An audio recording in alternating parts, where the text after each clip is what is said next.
is Lala. I am a princess, the most important princess in this family, in this house, in this country, and, if we are being completely honest, probably in the entire world.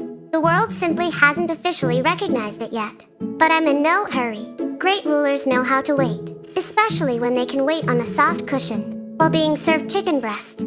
This is my home. Technically, Mom is the one who rents the apartment. She pays the bills, goes shopping, prepares our meals, and cleans up after our royal activities. For some reason, this has led Mom to believe that she is in charge. We decided not to correct her. Why? Upset the person who prepares her dinner. Let her continue believing that she makes her own decisions. It makes her much easier to manage. Mom is actually quite easy to control. When I want something to eat, I simply stare at her in silence for a while, very intently, just long enough for her to become slightly concerned and start wondering when I was last fed. If that isn't enough, I move a little closer, and if that still doesn't work, I let out a dramatic sigh. By that point, Mom is usually already walking toward the kitchen. She calls it taking care of me. I call it effective leadership. Every ruler needs loyal assistants. I have Mom. Mom is responsible for the royal kitchen, wardrobe, transportation, event planning, and financing my creative projects. Although she still believes those creative ideas belong to her, every day she buys pink fabric, ribbons, lace, and decorations. Then she spreads everything across the room, looks at the mess she has created, and says, "I have a new idea. It's very sweet." Naturally, the idea came from me. I simply sent it to Mom telepathically. Mom doesn't know about her abilities yet, but she is already using them rather well. And this is my sister, Miki. She is also a princess. Princess number 2. Miki sometimes asks why she is number 2 when we are practically the same age. But a princess's number is not determined by age. It is determined by responsibility, composure, dignity, and the ability to remain graceful under difficult circumstances. For example, Miki once saw a large plastic bag moving in the wind and declared war on it. The war lasted 7 minutes. The bag was unharmed. That is why Miki is responsible for royal security, dramatic announcements, and creating unexpected situations. She considers herself my deputy. I consider her my beloved little sister. It sounds much nicer. That way Miki is very kind, brave, and cheerful. She also carefully monitors everything that happens within our territory. If an unfamiliar dog appears near the house, Miki immediately informs the entire neighborhood, even if the dog is on the other side of the street, even if it is quietly walking past us, even if it isn't a dog at all, but a suitcase.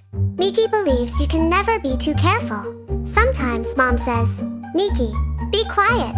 That's quite amusing. Mom still believes that her instructions are compulsory. We allow her to maintain this illusion. It helps preserve emotional stability within the family. Today, we were supposed to make an official public appearance. We planned to visit the Batumi Boulevard and meet our loyal subjects. Mom had been preparing for this event for several days. She sewed dresses, decorated our carriage, built an arch, and made posters. At some point, there was more pink fabric in the apartment than empty space. Miki thought we were renovating the house. I immediately understood that a new royal residence was being built. For me, Mom called it a photo area. But we didn't argue. Ordinary people like to give simple names to magnificent structures. Mom worked until late in the evening. She measured things, cut them, glued them together, pulled them apart, changed everything, and then said, "Now it's finally perfect." 5 minutes later, she changed everything again. I watched the process from the sofa. Managing a large project requires an enormous amount of energy, especially when you have to lie down and supervise whether Mom has attached every bow correctly. Sometimes, I closed my eyes. Not because I was sleeping. I was making strategic decisions. Mom asked me several times, "Lala, do you like it?" I looked at her, then at the decoration, then back at her, and said nothing. True art should never be judged too quickly. Besides, a little uncertainty encourages employees to improve. This morning, everything was ready. The dresses were waiting to be worn, the carriage was decorated, the crowns were in their proper places.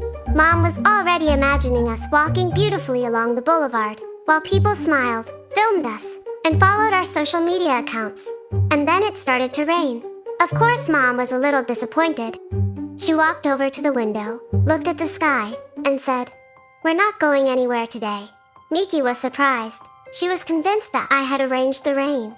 Sometimes Miki overestimates my abilities. For now, I only control our family. Weather control is still under negotiation, although the rain arrived at a very convenient time. I needed a peaceful day anyway. A ruler cannot appear before the public every evening. Sometimes the public must be given time to miss her. So, I decided to cancel today's royal audience and allowed Mom to stay home. Once again, Mom believed it was her decision. Later, Mom was feeling a little tired today, so she prepared chicken broth. The chicken breast was for us. The broth was for Mom. This distribution of resources may seem unfair, but only to someone who knows nothing about matters of national importance. Miki and I are the faces of the kingdom. We need proper nutrition, Mom. Is important too. That is why we left her the broth. We are very thoughtful daughters. While the chicken was cooking, Miki remained near the kitchen. She claimed she was just passing by. Then she passed by 11 more times. I waited at a dignified distance. A princess must never show impatience. She must remain calm and confident, even when the smell of chicken has filled the entire apartment. I looked at Mom. Mom looked at the pot. Miki looked at Mom, the pot, and me at the same time. It is during moments like this that you truly understand how complicated it is to govern a kingdom. Finally, Mom placed the chicken breast into our bowls. Miki wanted to begin eating immediately, but I reminded her that the food needed to cool down. First, naturally, I reminded her in silence, with a single look. Miki didn't understand. Mom had to intervene. Sometimes my staff members require very detailed instructions. After lunch, Mom returned to her decorations. She decided to finish all the props, so that tomorrow, if the weather allows it, we will be ready to conquer Batumi. That is our nearest objective. Batumi is a beautiful city.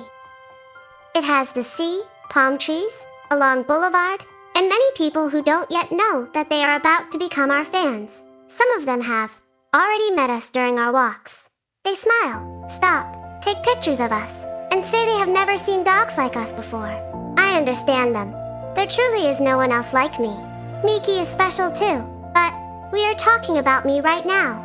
Mom says that we are bloggers and travelers. That is almost true. We do travel, but Mom does most of the blogging. She films, edits, chooses the music, writes the captions, and worries about the number of views. Miki and I perform the most difficult part of the job. We appear on camera. Sometimes Mom films 10 different takes. She says, "Girls, look over here." We look in opposite directions. Mom repeats, "Lala, look this way." I turn away. Not because I'm being difficult. It is important to maintain creative tension on set. If everything worked perfectly on the first attempt, Mom would stop appreciating the successful shots. Then Miki appears. She might suddenly leave the frame, start scratching herself, notice a dog outside the window, or decide that this is the perfect moment to inspect the room next door. That is why creating one short video can sometimes take Mom an entire evening. Mom believes that we are interrupting the filming process. In reality, we are teaching her patience. Personal growth is rarely easy. We have very ambitious plans.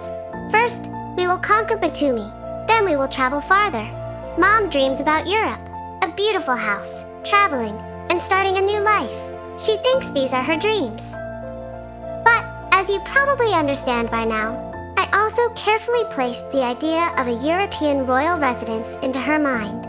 I need a house in a beautiful and peaceful place, preferably with large windows, a soft sofa, and a separate dressing room for my dresses. Miki says she needs a garden where she can run.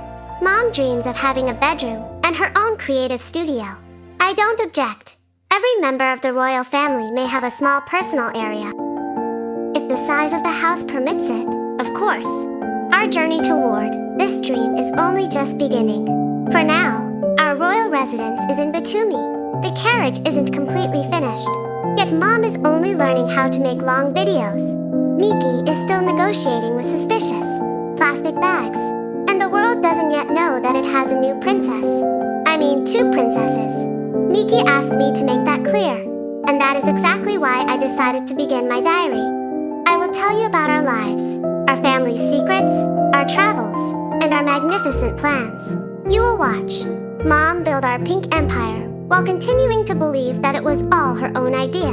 You will discover whether we managed to conquer Batumi, whether Miki can remain calm when she meets a large dog, whether Mom will ever finish decorating our carriage, and whether we will receive chicken breast again tomorrow. And now, today's audience is over. You may go, until Princess Lala issues her next royal command.